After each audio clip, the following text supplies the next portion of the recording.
In all honesty, I think the most embarrassing moment is when you keep hearing about your own epilogue in such a long fashion, and you really, at the end of it, so that's the state where I'm in right now. But anyway, I think first of all, good evening to all of you, and thank you for being here. And of course, a big thanks to Great Lakes Institute of Management for inviting me here to share something that's been a passion for me all along. So as you know that in spite of all the long introduction that you heard, if there's one word that you should remember about me, that I'm a technologist. I'm still a technologist. Doesn't matter what role I'm playing. And that's my background, and that's what I'm going to talk to you about today. So one of the terms that I've coined instead of big data is called dark data. I'll touch upon that term, why I call that as a dark data. But yes, you're right. I mean, that is one of the ways of looking at it is we live in a world where suddenly the data volume has exploded, partly for good reasons, partly for not so good reasons. I'll also touch upon some not so good reasons why we see such a data explosion. But the fact of the matter is, now that we are sitting with all this data, what do we do about it? Of course, we have been accumulating this data over years, someday thinking that we're going to leverage that. I think it's about time that we start thinking about leveraging this data and making it to put it to good use. I think that's where the opportunity really comes in.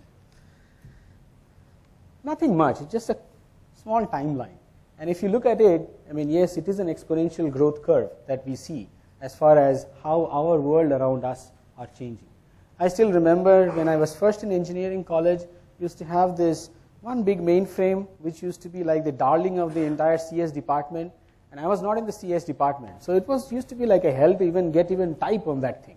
So away from there used to be these PCs where these big floppy disks, oh wow, my hands are all full, big floppy disks, the big ones, what was that, 144 KB or something? Was that? You put it in, you run your program, and then it says insert this too. You take it out and put the next one.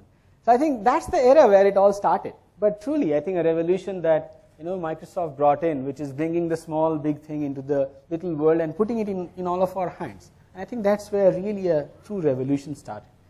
But as we went along, things just became, in my mind, crazy.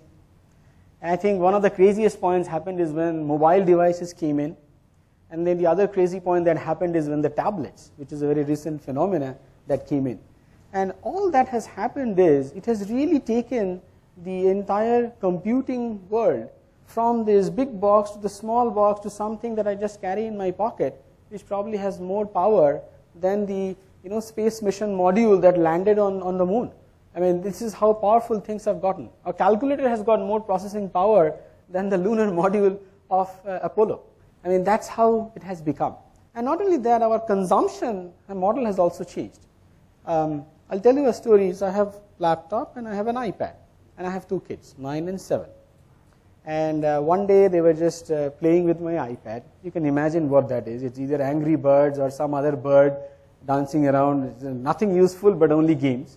And then my wife said that, you know what, leave the computer. Come here. So, Mama, it's not a computer. I was like, whoa. It's not for us, it's like, yeah, it's a piece of technology that but it's not a computer. So the mindset, even in the next generation, is completely different. Because they are growing up in a world where tablet is the way to go and mobility is the only way to go. And maybe tomorrow something else is going to happen. But we have a mess in hand. The mess in hand is, as we go along the entire path of this, and I called it as a big data, just looking at the volume and everything, that our computing needs are becoming extremely high. Because the set on which we want to compute is becoming exponentially large. I'll give you some statistics, which is on the next slide. Here's a simple example. When I was growing up, again, kilobyte was a big thing.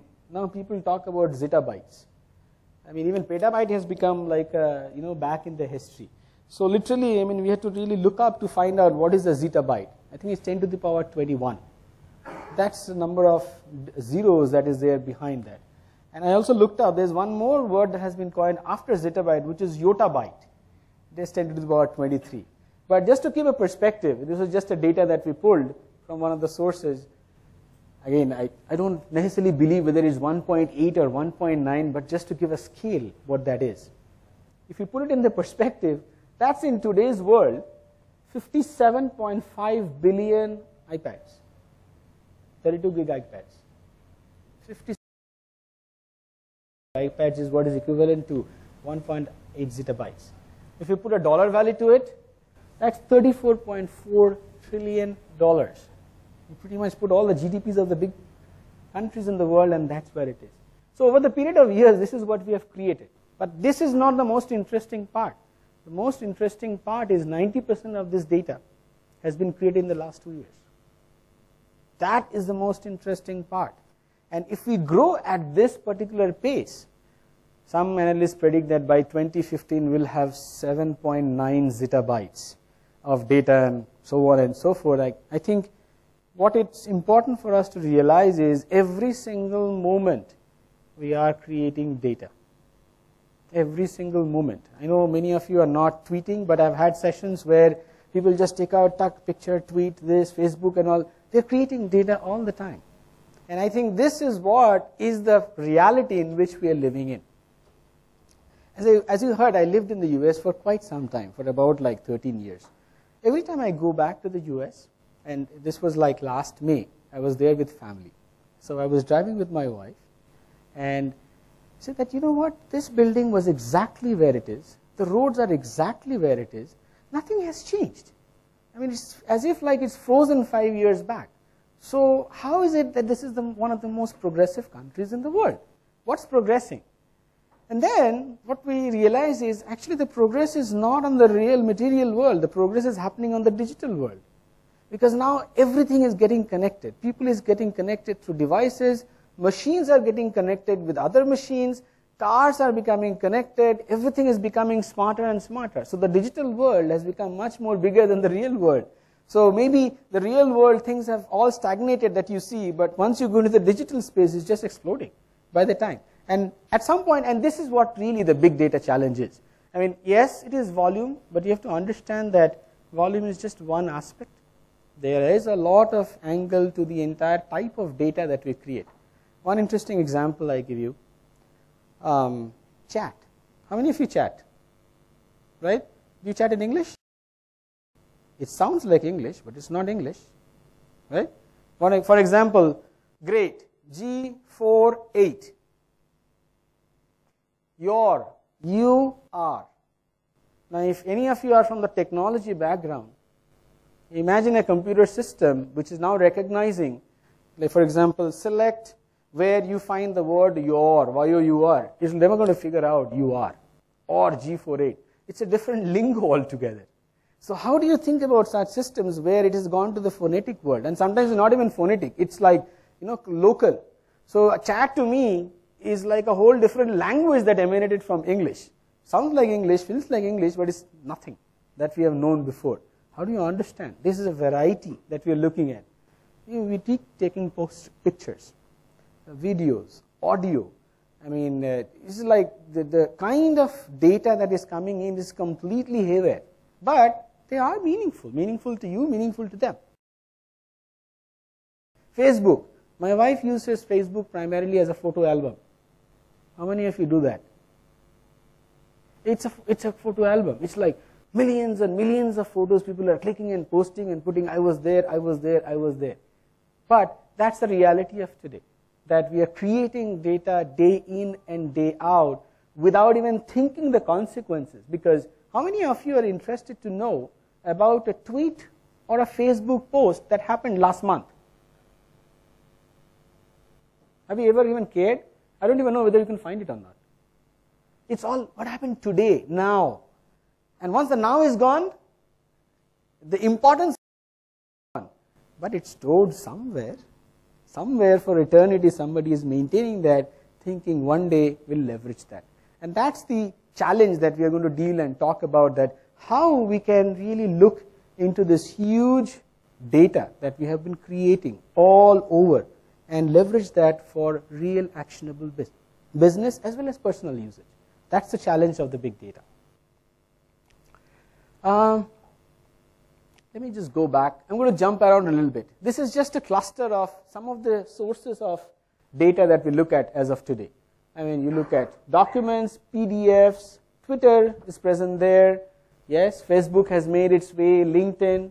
If you think about it, Facebook, Twitter, LinkedIn didn't even exist 5 years back.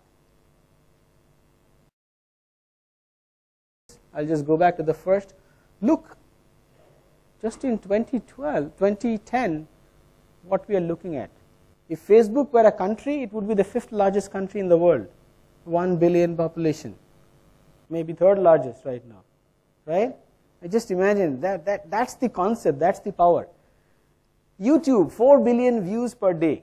I mean, I cannot even imagine that the days when we were growing up, one email we used to request our professor, can you please give access to your mailbox so I can send a few emails? YouTube, it's like you create your own videos, post it there. Who sees, who doesn't see? Do you ever go back and watch your own YouTube videos? Probably once a year or twice a year.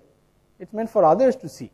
So, I mean, it's just a different world that we are looking at. Skype. How many of you use Skype? How many of you know Skype? Okay, almost everybody knows. Anybody who doesn't know Skype? Free telephone and video calls. Can't beat that. You know, voice over IP and video over IP. Well, Google Plus is very, very new. After Facebook's success, Google came up with Google Plus and Google Circles and everything. What, it's probably a year and a half old. Do you see this? 400 million users. That's the power that we are looking at, and every one of them is creating information day in and day out, day in and day out. Anyway, I think I've made my point to the fact that we have a mess in hand.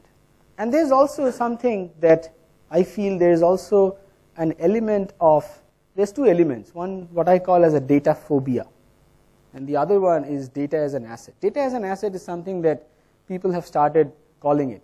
I mean, some time back there was a Forbes article which says data is the new oil, because your data is what you value and you guard it.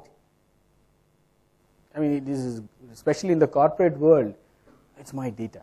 It doesn't leave my premises, it remains here. I mean, it is my asset. What you do, it doesn't matter, it's my data. That's the psychological value that we have started putting to the data. And the other one that I call is the data phobia. Phobia of losing data.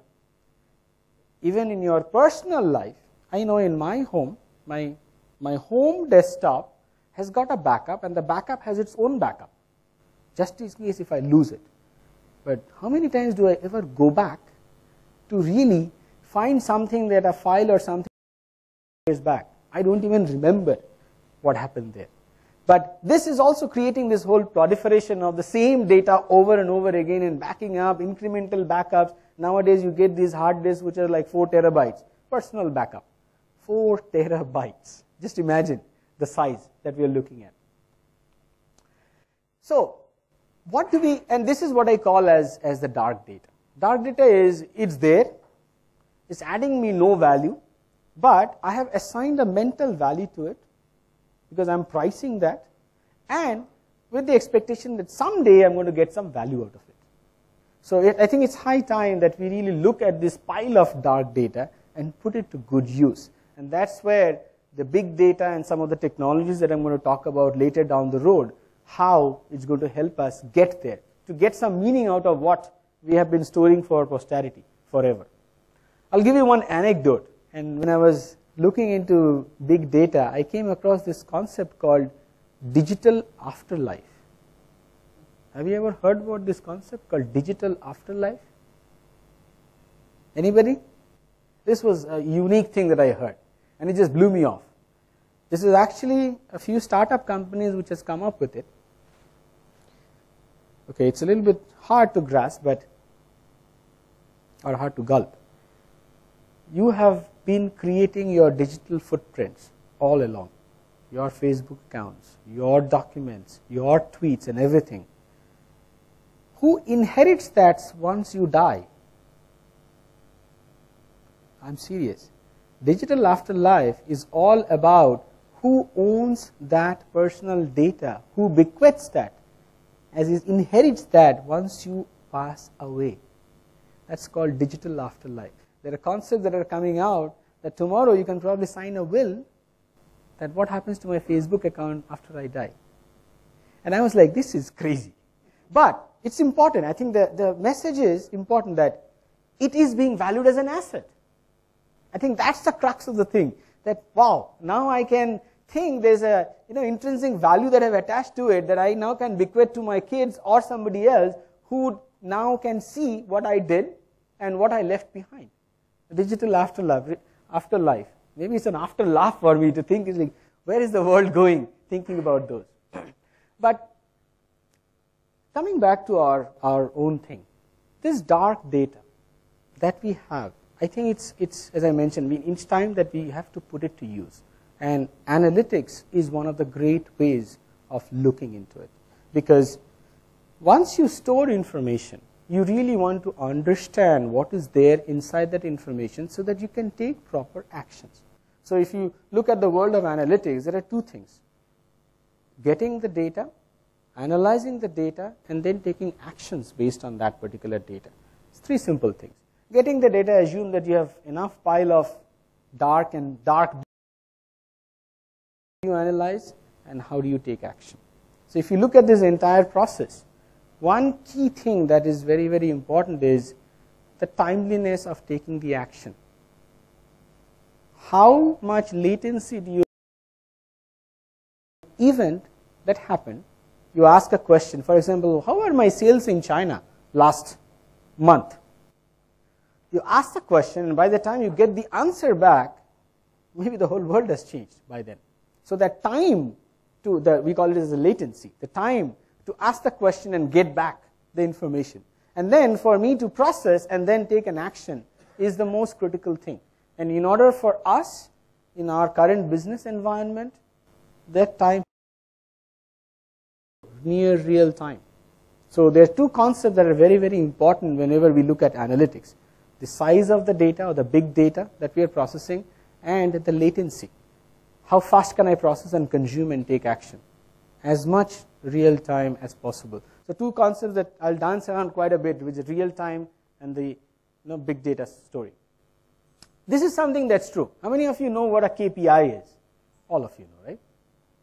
Almost all of you? KPI is all these number crunching that we do. I mean, in finance and all those, what is the operating margin? Let's call that as a KPI. From an engine perspective, what is that? Operational efficiency, engine effectivity. I mean, there's so many things that we calculate. Every one of them is based on only historical data. It tells you what happened. And more than often, by the time you tells you what happened, it's probably even staler. I think the fundamental change that really has to happen from a technology perspective is we have to look ahead. And I think we are seeing a lot of emergence of technologies, for example, predictive analytics, real-time analytics, where the concept has gone that it's enough to look back, but we must be able to look a little bit into the future. Not a whole lot, little bit into the future. In another fancy term I came across, which is predicting the present, which is what's going to happen next second. That's good enough, because then I can still have a little bit of lead time to react to it and work on it. Here's something that is, I'm going to skip this one. It won't skip. Nice.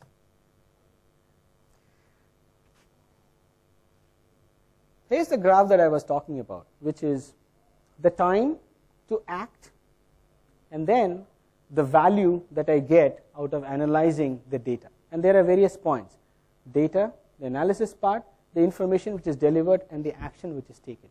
Now if you look at it, I'm sure all of you from business school and others know about all these kind of graphs, right? Famous economic charts and all those. Sometimes you also see this other chart, cost versus savings and all those, right? Just imagine that.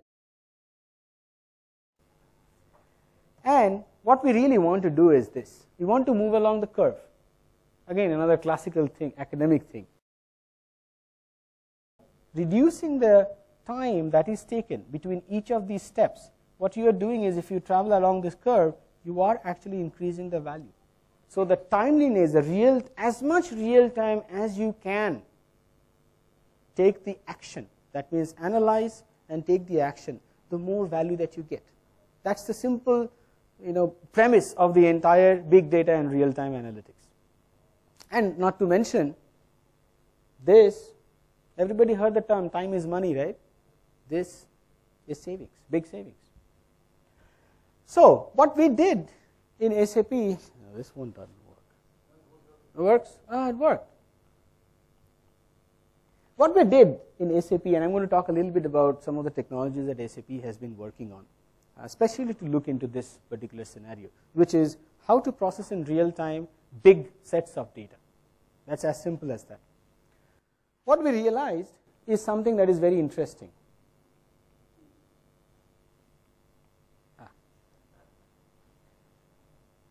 Everybody familiar with a little bit about computer architecture? Simple, right? I mean, if you think about it, when you go to buy a computer, you just ask for three things. What's the speed, what's the memory, and what's the disk? I'm going to talk only at that level. Now, what we did is internally we did a study. And what we realized, it's about like three or 4 years back. If you look at it, this is basically the disk, which is your, the rotating thing, usually 500 GB or 1 TB that you have in your laptop and all. And then when you say something, computer, do this for me, the CPU says, give me data. It looks into the memory, doesn't find it. Okay, disk, give me the data. Data goes from the disk to the memory. Then CPU is happy because it can only talk to it and do all the processing and give you back the answer. When we look at this entire architecture, what we realized is as we enter into the world of big data, this data size is increasing. But this is the bottleneck. I'll give you one example why that is the bottleneck. The speed at which memory or CPU or the processor can read data from the memory is about 10 million times faster. 10 million times faster than if it had to read from the disk. So we said, okay, as we are progressing into bigger and bigger data sets, how do we solve this problem? Because disk, especially the rotating ones, have already reached its maximum theoretical rotating speed. I think it's 30,000 RPM per second or something like that. You cannot turn it any faster. That's the end. You have multiple head spindles and all those. We've reached the max. So how do we do this? How do we make this faster? Because now CPU needs more and more data because this guy is becoming bigger and bigger in size. So we did a very, I would say, very bold step about 4 years back or so. We said, okay, can we build a system that doesn't have this at all? No disk. So if you can theoretically throw away the entire disk and I have everything, yes, big data into the memory all the time, imagine how powerful that would be. That was a fundamental premise on which we started building a new software architecture. Then I'm going to talk about a little bit more details. So imagine everybody knows what a database is? Any database is? I think I have to do some more quizzes to wake you up. If you think about a database where there is no disk, all the data is sitting on your memory. Think of your laptop, no disk, just memory and processor. Everything is sitting there. Inherently, it will be super fast. But there is one challenge to it. Challenge is this. Memory is much more expensive than disk. Much, much, much more expensive than disk. If you look at how the history of the cost of terabyte of memory and disk has been, even till today, disk is multiple folds cheaper. So if you are telling me that, okay, let's build this next generation system, which is going to be the big data platform with no disk, and you need for 1 terabyte of data, 1 terabyte of memory, just imagine even from a business perspective plus personal affordability perspective, we won't have our $1,000 laptops anymore. It's going to cost us $10,000, $20,000. It's not going to work. But what we have seen, at least from a corporate perspective, that is from business perspective, the real-time factor becomes very, very important. Yes, it is expensive when you compare it by terabyte, but for a corporate and business, the real time or the time to value is so important that you have to multiply this factor, 10 million times faster, because it's not just the cost per terabyte, it's cost per terabyte per second, because that is the lost opportunity for them. And if you do that, suddenly you'll find these systems are very much affordable from a business. You all know ROI and everything, right? Suddenly it becomes a whole new ballgame altogether. And I think that is where we are really pushing towards thinking, and we built it. I mean, I'm going to give you some examples where we built an enterprise class platform, a big data platform with absolutely no disk, thousands of times faster than any traditional database that you know of today. And we have even customers globally where a query that ran on an ABC database, I'm not going to name anybody, 1 million times faster, 1 million times faster.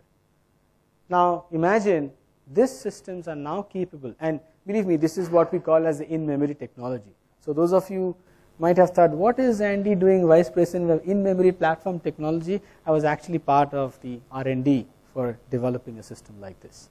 So essentially, it's this whole way of no disk in-memory processing that is going to change the world. And do you see that in real time today? Can you give an example of some in-memory technologies that you use every day? Trust me.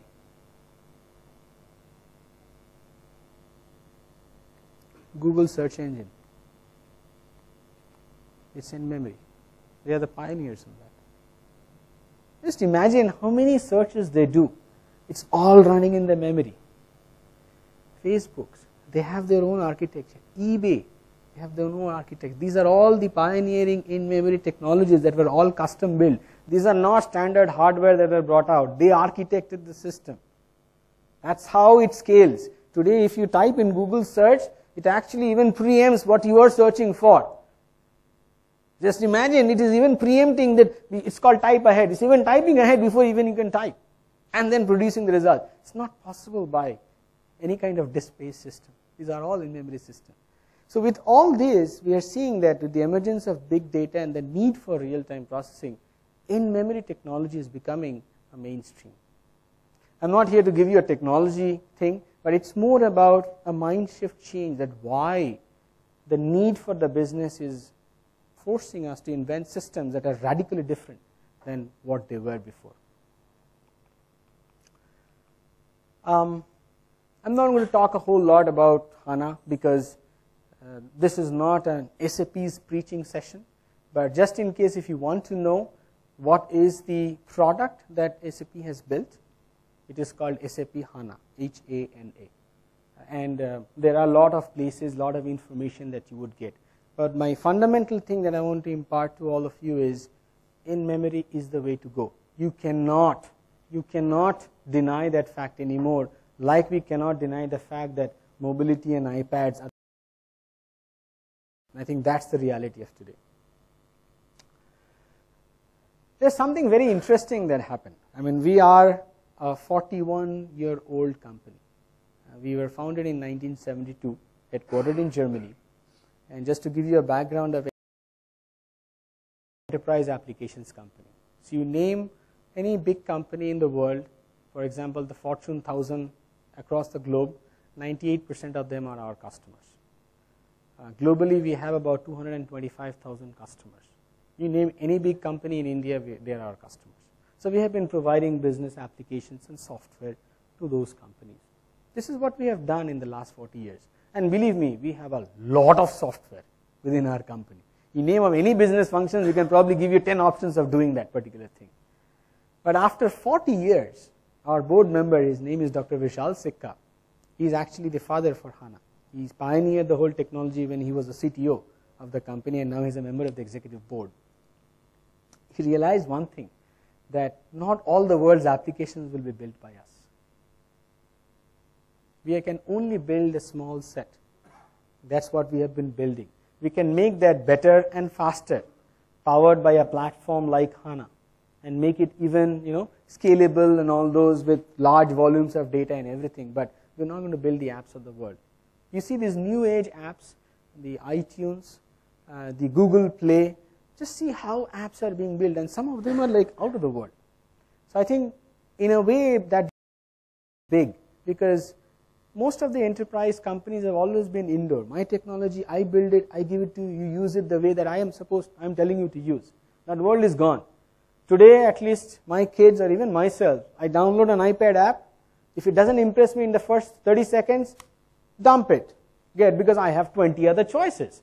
I'm going to use it the way that the one that I really like, that impresses me, and I'm ready to download 10 apps for 10 functions. Previously, it used to be one big screen with all buttons everywhere. Everybody hates that stuff. It's gone. Now I don't mind having 10 things, one for workflow approval, one for my expenses, and one for inviting my friends to the tea party. So what we realized with this realization, we started something very unique last year. We reached out to startups, because SAP being a large enterprise company, we realized that we have been so far away from the startups that we never figured in the startups ecosystem. So we put together a program that we actually gave HANA, that leverage this platform, a big data platform, and build whatever you want to build. It's your idea, it's your business, just use this technology. And it's just 1 year old, just 12 or 13 months right now, all across the globe.